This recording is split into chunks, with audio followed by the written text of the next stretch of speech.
I'm David, 42, and for 10 years, I believed my wife Clara was a devoted partner working late to build our future. Then, inside my rain-slicked Astoria garage, corrupt developer Julian Sterling dropped his vintage Jaguar's keys onto my counter, smugly mentioning how helpful Clara had been with his new resort. That single, arrogant boast triggered a catastrophe. What did I find when I bypassed her office laptop that night? An encrypted folder of their cabin trysts, a $50,000 offshore bribe, and forged environmental reports bearing her signature. In less than 48 hours, my quiet life collapsed into a nightmare of arrests and ruined reputations. And the mastermind? It was Clara, who at that very moment was calmly humming in our kitchen, slicing apples for my lunch, completely unaware her empire of lies was about to detonate. Before I do, take a moment to like and subscribe, but only if this story earns it.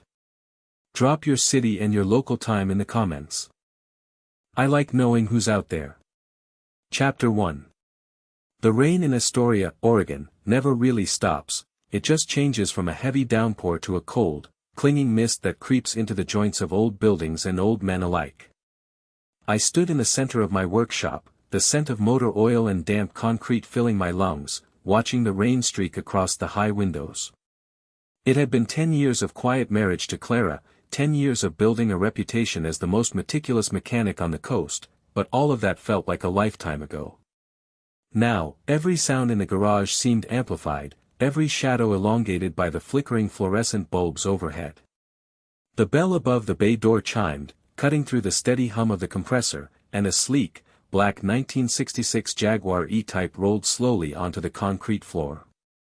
The engine purred with an expensive, fragile rhythm, a toy for a man who had never dirted his hands a day in his life. Julian Sterling climbed out of the leather driver's seat, adjusting the cuffs of his tailored wool coat as if the very air in my shop might stain him. He did not look me in the eye, he never did. To him, I was just a fixture of the town, a utility like the power lines or the sewer pipes. He tossed the silver keychain onto the wooden counter, the metal clinking against a rusted wrench, and told me the idol was running rough. He needed a full engine tune-up before the Yacht Club charity gala in 3 days, demanding it be absolutely perfect. I wiped my hands on a grease-stained rag, nodding politely, playing the role of the quiet, obedient local mechanic he expected. He gave a patronizing smile, mentioned how helpful Clara had been with his new waterfront resort project, and walked out into the gray afternoon without waiting for a reply. As soon as the door clicked shut, the silence returned, heavy and suffocating. I stared at the keys on the counter. Julian did not know that I knew about the midnight meetings at the marina cabin, or that I had seen the way Clara looked at him when she thought no one was watching. He thought he was playing a game with a man too simple to understand the rules. I walked over to the Jaguar, popped the latch on the louved hood, and looked down at the pristine engine. Over the next 2 hours, my fingers worked with a slow, deliberate precision. I did not damage the beautiful machine, that would be too crude, too easily traced. Instead, I carefully altered the vacuum lines and adjusted the distributor cap, creating a subtle, delayed imbalance. The car would run beautifully, roaring with power, for exactly 20 miles before the engine would choke, sputter, and die in the most public, humiliating fashion possible. It was a mechanical time bomb, set to detonate right when he wanted to show off. But the car was only the first step. Later that night, when the town had gone dark and the coastal fog swallowed the harbor, I drove to the commercial district. I parked 2 blocks away from the real estate office where Clara worked, the cold mist clinging to my face like a shroud. Using the spare key I had secretly copied from her ring, I slipped through the back door of the building, my boots silent on the carpet. The office was quiet, smelling of expensive furniture polish and paper. I sat at her desk, the green light of her laptop screen illuminating the shadows of the room. It took me less than 10 minutes to bypass the simple password we had shared for years. I bypassed her personal emails, searching instead for the digital files related to the Sterling resort. What I found was far bigger than a simple affair. Hidden in an encrypted folder were the original environmental reports for the wetland property, alongside the falsified versions Clara had signed off on to bypass the local zoning laws. She had used her license to help Julian build a concrete monstrosity on protected land, destroying the local fishing waters to secure a multi-million-dollar payout. My hands did not shake as I inserted the black flash drive into the port.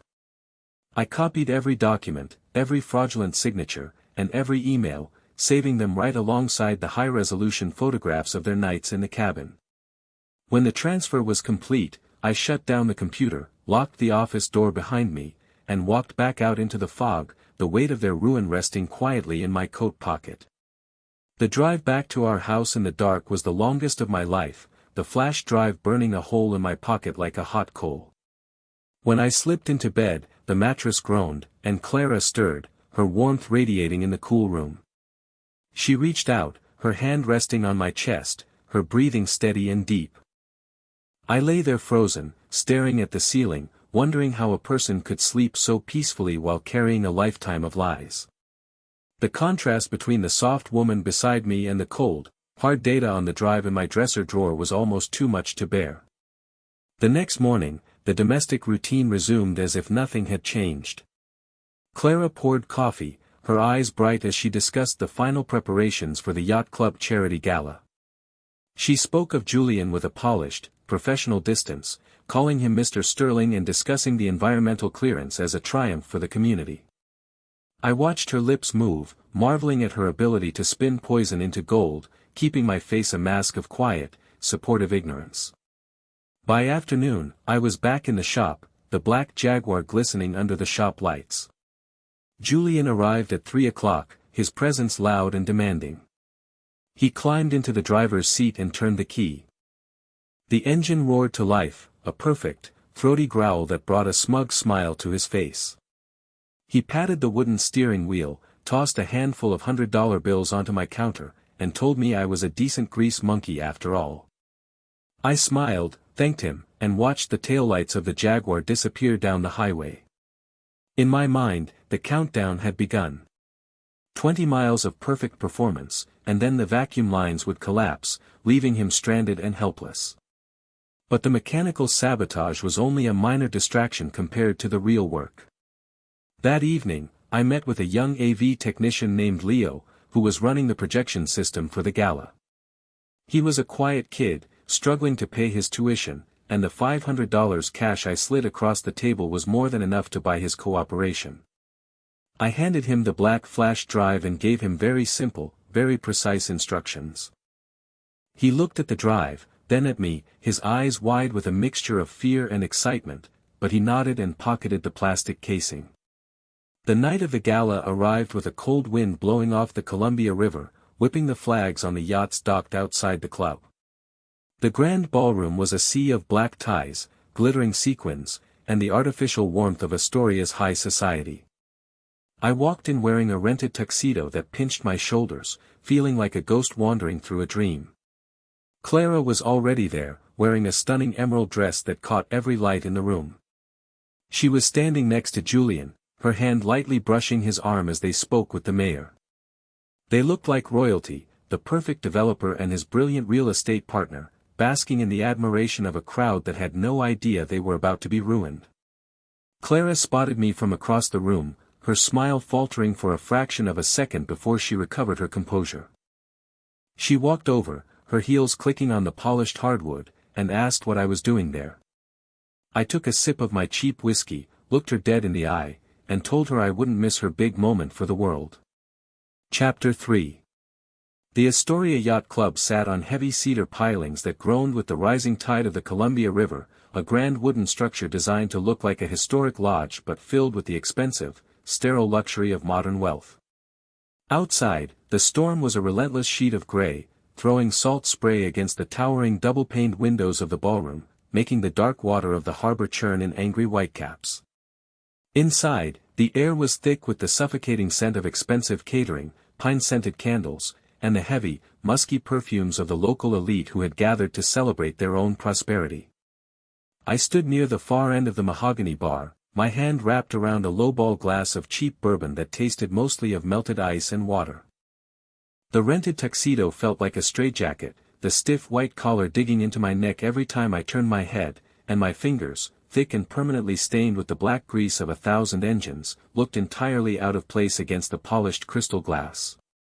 I watched the crowd move in waves, a sea of black wool, silk, and glittering diamonds, all of them laughing at jokes that were not funny, pretending to care about a town they only viewed as an investment opportunity. Clara was in her element, moving through the ballroom like a politician, her emerald green dress catching the light of the massive crystal chandeliers overhead. She had that sharp, brilliant smile plastered on her face, the one she used when she was closing a difficult real estate deal or convincing a client that a leaking roof was just historic character. I watched her lean in to whisper something to the mayor's wife, her laughter sounding like silver coins dropping onto concrete, perfectly timed and entirely hollow. Beside her stood Julian Sterling, the picture of coastal wealth in a custom-tailored midnight blue tuxedo that made his broad shoulders look even wider than they were.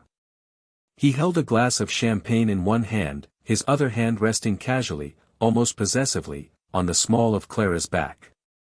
It was a gesture so subtle that most people in the room would have missed it, but to me, it was a physical blow. It was the same hand that had tossed his car keys to me like I was a dog, the same hand that had signed the papers to destroy the wetlands, the same hand that had held my wife in the dark cabin while I sat alone in our empty house. Clara spotted me from across the room, and I watched the color drain from her face for a single, fleeting second before she masked it with a tight, practiced grin. She excused herself from her group and walked toward me, her heels clicking a rapid, nervous rhythm on the hardwood floor. When she reached me, she smelled of the expensive French perfume I had never bought her, a heavy floral scent that made my stomach turn with a sudden, violent wave of nausea.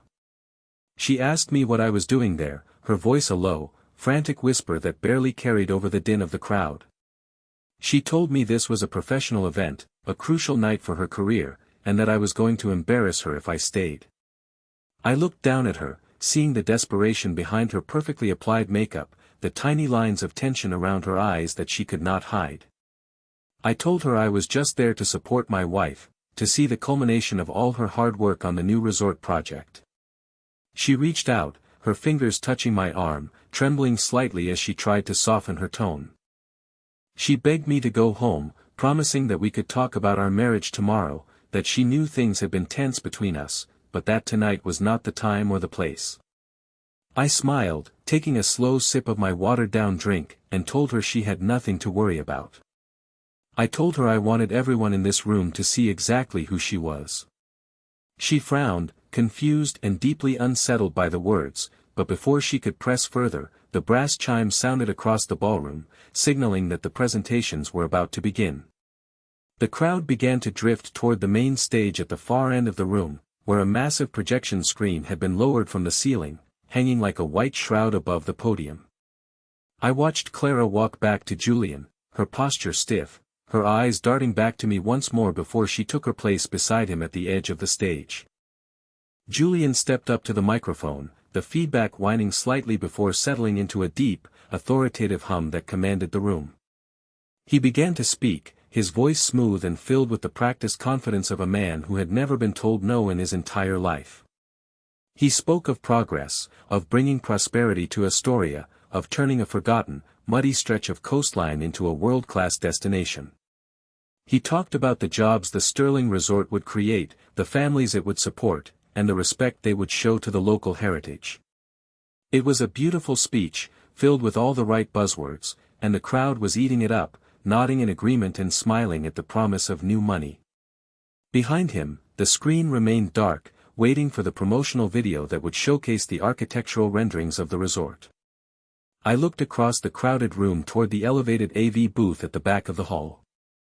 Leo was sitting there, his face illuminated by the blue glow of his monitors, looking small and incredibly nervous. His fingers hovered over the control board, and I raised my glass to him in a silent, final toast. He saw me, swallowed hard, and nodded. He reached for the master switch. Julian reached the climax of his speech, gesturing grandly behind him as he announced the official unveiling of the Sterling Resort.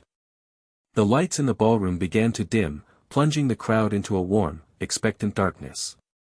The projector hummed to life, casting a bright beam of white light across the room, striking the screen with a blinding glare.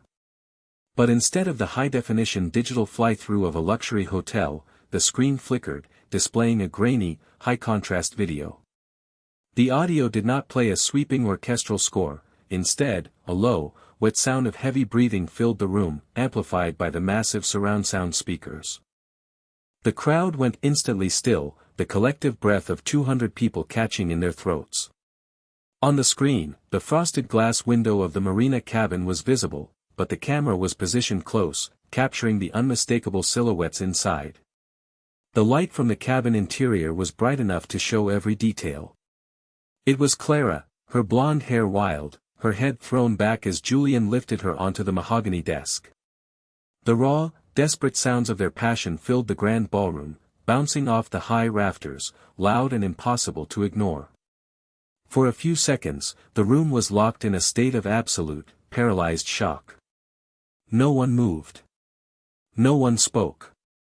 It was as if the entire town of Astoria had been frozen in stone. I watched Julian. His mouth was still open from his speech, his face pale, his eyes wide as he stared at the screen. Clara let out a small, choked gasp, her hands flying to her mouth as she watched her own body move on the screen in a way she had never moved with me. Then, the whispers started, a low, rising tide of murmurs that quickly grew into a roar of shock and disgust. People began to turn to one another, pointing, their faces twisted in disbelief. But the video was only the beginning of the presentation. Before Julian could recover enough to scream at the AV team to shut the system down, the video abruptly cut away. In its place, a series of high-resolution documents appeared on the screen.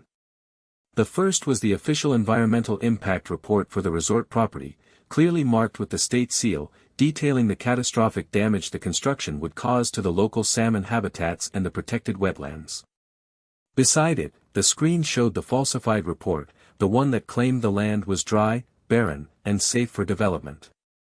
At the bottom of the forged document, highlighted in a bright red box, was Clara's official real estate stamp and her signature, written in her neat, looping cursive.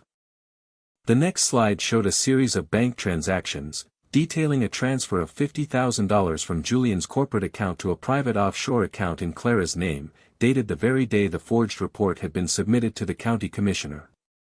The shock in the room instantly curdled into something much more dangerous, anger. The local fishermen, men who had spent their entire lives working the cold waters of the Columbia River and who had been invited tonight to show community support, stood up. Their faces were red, their fists clenched as they realized they had been lied to, that their livelihoods were being sold out for a developer's profit and a real estate agent's bribe. One of the elder fishermen, a man named Thomas who had known my father, pointed a thick finger at the stage and shouted a word that echoed through the hall, traitors. Julian finally broke his paralysis. He lunged toward the microphone, his voice cracking as he screamed for the AV team to shut the system down, claiming it was a hoax, a malicious attack by a competitor. But Leo had done his job well, the controls were locked, and the images remained frozen on the screen, illuminating Julian's sweaty, terrified face in a harsh white glare. Clara was on her knees now, the elegant emerald dress pooling around her as she wept, her face buried in her hands, trying to hide from the 200 pairs of eyes staring at her with pure contempt. She looked up, her eyes scanning the crowd until they found me. I was still standing by the bar, my glass raised, a cold, empty smile on my face. She knew then. She knew that the quiet, simple mechanic she had dismissed as too stupid to notice had built a scaffold for her, and she had walked right up the steps. I did not stay to watch the rest of the collapse. I set my empty glass down on the mahogany bar, turned my back on the screaming, the crying, and the flashing cameras, and walked out into the cool, clean rain of the Oregon night. The storm was still raging, but for the first time in months, I could finally breathe. Chapter 4. The rain did not wash the ballroom away, it only made the streets of Astoria slick and reflective, turning the neon signs of the harbor into long, bleeding streaks of red and blue on the wet asphalt. I sat in the darkness of my kitchen, the only light coming from the green glow of the digital clock on the microwave, which read 3 minutes past 2 in the morning. The house was too quiet, the kind of silence that settles into the floorboards after a storm has passed, leaving nothing but the drip of water from the gutters and the distant, rhythmic groan of the river tide. I had not taken off my rented tuxedo. The stiff collar was unbuttoned, hanging loose around my neck, and the jacket lay draped over the back of a wooden chair like a discarded skin. On the table in front of me sat a glass of water, untouched, the surface of the liquid perfectly still. I had spent 10 years believing that the truth was a solid thing, like the cast-iron engine block of a 1967 Mustang, something heavy and undeniable that could not be bent or broken by lies. But as I sat there in the dark, the adrenaline of the gala fading into a cold, hollow ache, I began to realize that the truth was only as strong as the people who were willing to believe it. The sound of tires crunching on the wet gravel of the driveway broke the silence. Headlights swept across the kitchen ceiling, casting long, skeletal shadows of the window frames against the wall before the engine cut out, plunging the room back into darkness. I did not move. I heard the car door click open, the soft, hesitant footsteps on the front porch, and the key turning in the lock. Clara walked in, her emerald green dress damp from the rain, her heels clicking softly on the hardwood floor of the hallway. She did not turn on the lights. She stood in the doorway of the kitchen, a dark silhouette against the faint gray light coming from the window. Her shoulders were slumped, her hair damp and clinging to her neck, the polished, untouchable real estate agent completely gone, replaced by a woman who looked suddenly very small and very tired. We stayed like that for a long time, two ghosts staring at each other across a dark room, the silence between us heavier than the river fog. I expected her to scream, to call me a monster, to ask me how I could humiliate her in front of everyone she knew. But when she finally spoke, her voice was barely a whisper, flat and devoid of any emotion. She asked me if I felt better now, if seeing her life ruined on a giant screen had given me the satisfaction I wanted. I did not answer. I just looked at her, remembering the way she had smiled at Julian, the way she had touched his arm, the way they had laughed together in the cabin while I was working late to pay our mortgage.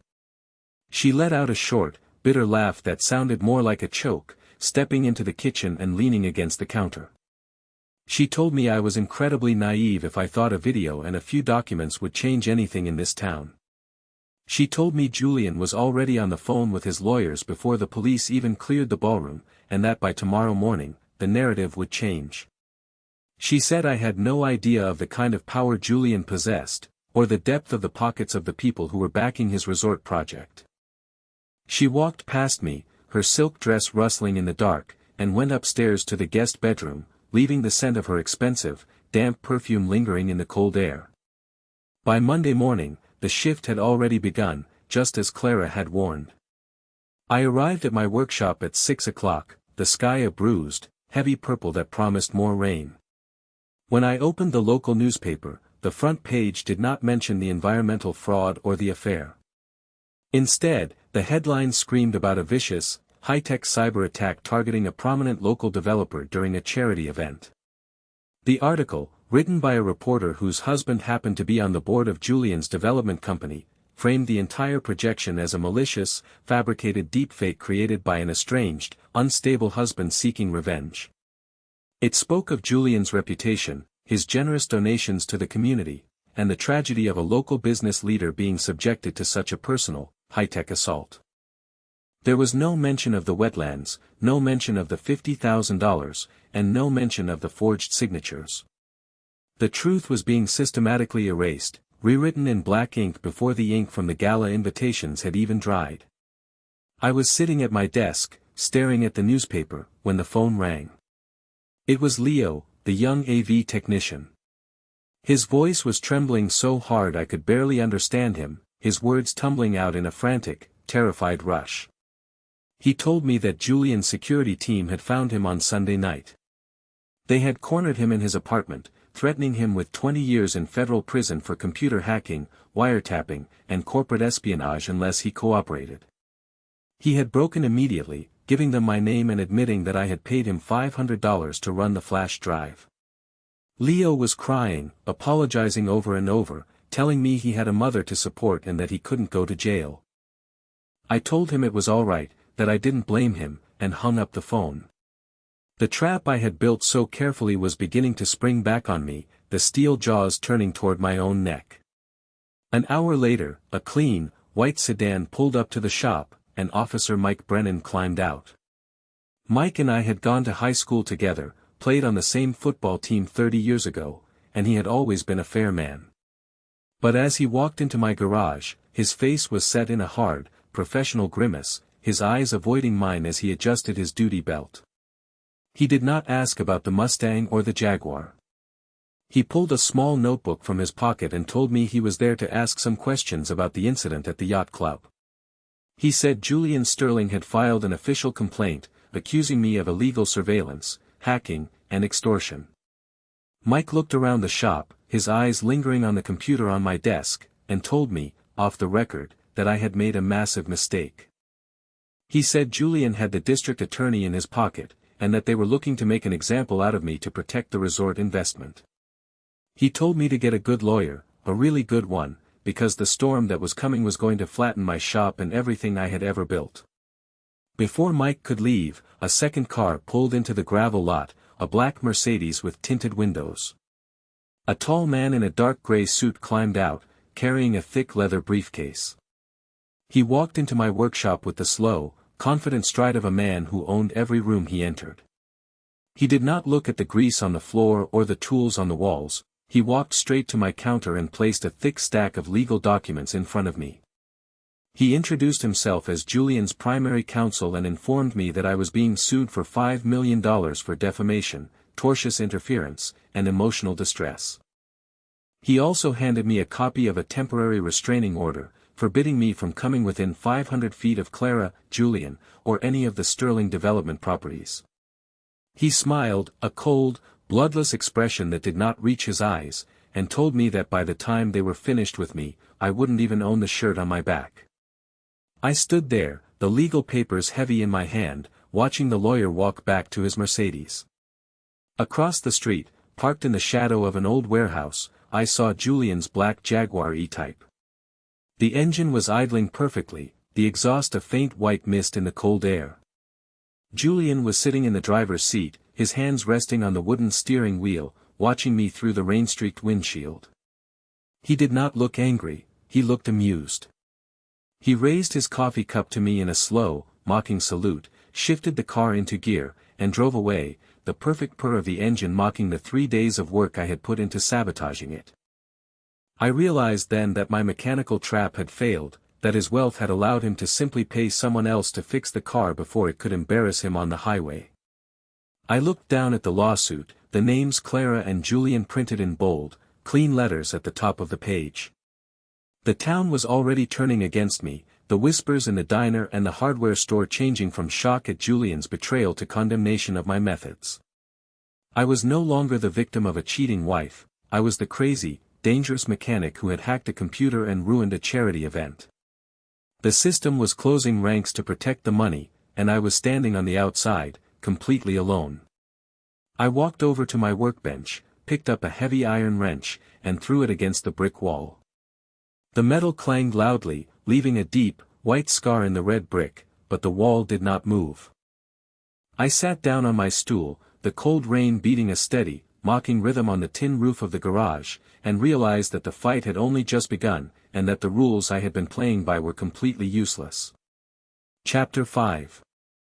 The rain in Astoria had a way of flattening everything, turning the green hillsides into dark, heavy shapes that seemed to press down on the town like a lid on a pot. By Tuesday morning, the silence in my workshop was no longer the quiet of a peaceful morning, it was the heavy, suffocating silence of a quarantine. I stood by the workbench, the cold handle of a wrench in my hand, staring out at the empty gravel lot. Usually, by 8 o'clock, there would be 3 or 4 trucks parked outside, local fishermen and loggers waiting for me to look at their alternators or adjust their brakes. Today, there was nothing but the steady drip of water from the rusted gutters. Even the mailman, a guy I had known for 15 years, did not stop to chat, he simply slid the bills through the slot in the door and walked back to his Jeep with his head down, his yellow raincoat slick with water. I decided to walk down to the Blue Anchor Diner, hoping to find a friendly face or at least a hot cup of coffee that did not taste like the stale grounds in my office. The diner was warm, smelling of bacon grease and maple syrup, but the moment the bell above the door chimed, the chatter at the counter died down to a low, uneasy murmur. I took a seat on a vinyl stool at the far end of the counter, the leather cracking under my weight. Martha, the waitress who had poured my coffee since I was a teenager, walked over with her glass pot, her eyes fixed on the countertop rather than my face. She filled my cup without saying a word, her hand trembling slightly as she set the ceramic mug down. I asked her how her week was going, trying to sound normal, but she only gave a tight, nervous nod before quickly retreating to the safety of the kitchen. 2 stools down, Frank, a local gillnetter who had been one of the loudest voices shouting at Julian during the gala, was sitting in a booth. He was wearing a brand new, expensive canvas jacket with the Sterling Development logo embroidered in gold thread on the breast pocket. He caught me looking and immediately turned his back, focusing on his plate of eggs. Julian's money had already begun its quiet, devastating work, buying the silence of the very people who should have been my allies. The town was closing its eyes, choosing the promise of new docks and tourist dollars over the inconvenient truth of a local mechanic's betrayal. When I returned to the house that afternoon, I found Clara's silver Honda parked in the driveway, the trunk open and gaping like a wound. I walked through the front door to the sound of cardboard boxes scraping against the hardwood floor. She was in the living room, packing her crystal glassware into newspaper, her movements quick and efficient, as if she were running a military operation. She did not look up when I entered, her face a cold, pale mask of determination. I stood in the doorway, my hands in my pockets, watching the woman I had loved for 10 years systematically dismantle our life together. I asked her if she was really going to go through with this, if she was really going to stand by a man who had used her and lied to her just to save her own skin. Clara stopped packing, a piece of crumpled newspaper clutched in her hand, and turned to look at me. Her eyes were not filled with tears, they were hard, dry, and calculating. She told me that I was the one who had destroyed everything, not her. She said that my little stunt at the gala had forced her hand, and that she was doing what she had to do to survive. She explained, with a chilling, professional calm, that Julian's lawyers had offered her a choice. She could either stand with me and face federal charges for the environmental forgery, or she could sign an affidavit stating that she had no knowledge of the fraudulent reports, and that I, her jealous and unstable husband, had forged her signature and created the deepfake video to ruin her career and extort money from Julian. She looked me dead in the eye and told me she had already signed the paper. She said Julian had backdated several consulting invoices to explain the $50,000 as a legitimate business transaction, and that the district attorney had already agreed to drop any investigation into her real estate license.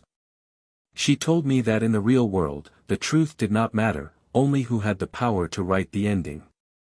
She picked up her box, walked past me without brushing my shoulder, and loaded it into her trunk, leaving me alone in a house that suddenly felt like a tomb.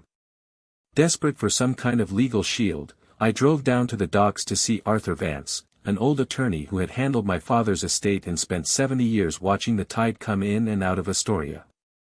His office was located above a bait shop, smelling of old paper, damp wool, and stale pipe tobacco. Arthur sat behind a heavy oak desk piled high with dusty manila folders, his liver-spotted hands resting on his knees as I explained the situation, showing him the copy of the lawsuit and telling him about the flash drive. He listened in silence, nodding slowly, his eyes fixed on the rain-streaked window behind me. When I finished, he let out a long, weary sigh that sounded like dry leaves scraping across concrete. He told me that Julian's legal team was one of the most ruthless in the state, and that they had already built a wall I could not climb. He explained that because I had obtained the environmental files and the video by accessing Clara's computer without her permission, the evidence was completely inadmissible in any criminal court. He said that in a civil trial, Julian's lawyers would tear my character to pieces, using my history of working with my hands and my lack of high-tech knowledge to paint me as a bitter, vengeful man who had used artificial intelligence to create a digital lie. He told me that the law was not about justice, it was about resources, and Julian had the resources to keep me in court until I was bankrupt, homeless, and broken. He advised me to settle, to give Julian whatever he wanted, and to pray that the district attorney did not press criminal charges.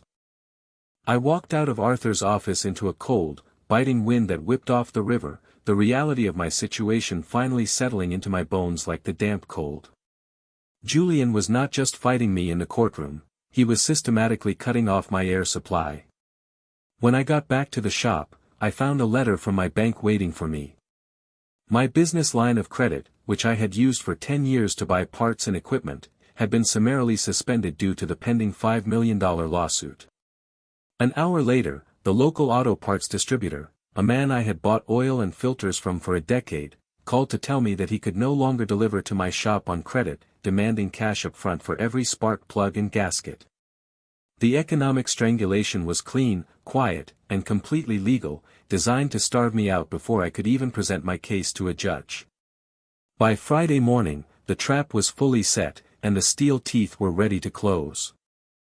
The rain had turned into a steady, gray mist that hung low over the harbor, swallowing the tops of the pine trees on the hills. I was sitting at my desk, a cold cup of coffee in my hand, when two police cruisers pulled into the gravel lot, their tires crunching loudly on the wet stones. Officer Mike Brennan got out of the first car, his face pale and his jaw set tight as he walked into the garage, followed by a second officer I did not know. Mike did not look at me as he pulled a pair of steel handcuffs from his belt, his voice flat and empty as he read from a piece of paper. He told me he had a warrant for my arrest, charging me with felony computer intrusion, intercepting wire communications, and criminal mischief in the first degree. I did not resist. I stood up, placed my hands behind my back, and felt the cold, heavy metal of the cuffs click shut around my wrists. As Mike led me out of the shop, the cold rain hitting my face, I looked across the street. The black Mercedes was parked in the shadow of the old cannery, the engine idling silently. Julian was sitting in the passenger seat, his window rolled down just an inch, his eyes cold and triumphant as he watched the police lead me to the cruiser.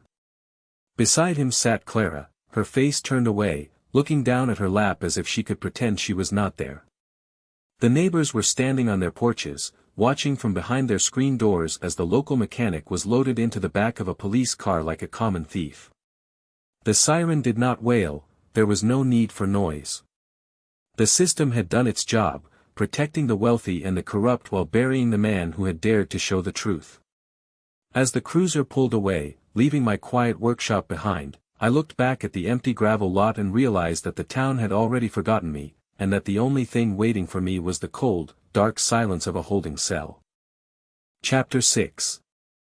The walls of the holding cell at the Clatsop County Jail were painted a pale, sickly green, the color of bruised apples and old hospital corridors.